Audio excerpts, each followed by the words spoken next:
Il était une fois, dans un petit village africain niché entre des collines verdoyantes, une jeune fille nommée Amina. Amina était connue pour sa beauté éclatante et son cœur pur.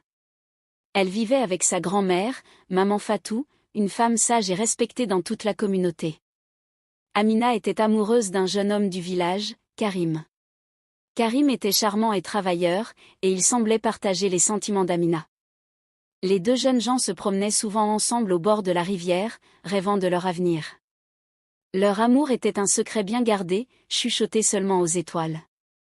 Cependant, dans l'ombre, une autre personne convoitait Amina. C'était Moussa, un homme riche mais avide et arrogant.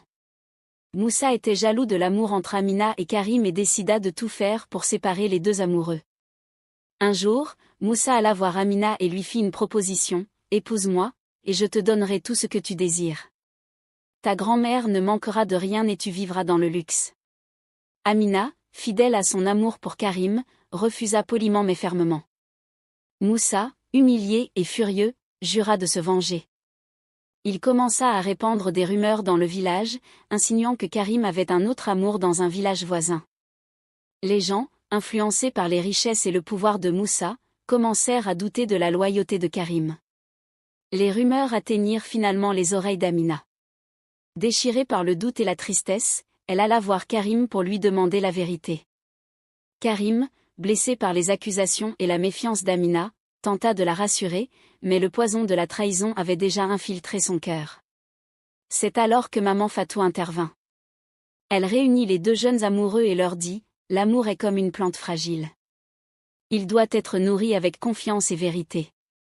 Les mauvaises herbes de la trahison et de la méfiance peuvent l'étouffer si on ne les arrache pas à temps. » Elle continua, « Amina, Karim, vous devez apprendre à vous parler et à vous écouter. Ne laissez pas les paroles malveillantes détruire ce que vous avez construit. La vérité finit toujours par triompher. » Encouragés par la sagesse de Maman Fatou, Amina et Karim décidèrent de confronter Moussa. Devant toute la communauté, ils demandèrent à Moussa de prouver ses accusations. Pris au dépourvu et incapable de fournir des preuves, Moussa fut démasqué comme le menteur qu'il était. Le village, réalisant l'ampleur de la perfidie de Moussa, le rejeta. Amina et Karim, plus forts que jamais, purent enfin vivre leur amour en paix, avec la bénédiction de Maman Fatou et de tout le village. Et c'est ainsi que, grâce à la sagesse et à la vérité, l'amour triompha de la trahison et de la déception. Abonnez-vous pour ne pas rater les prochaines vidéos.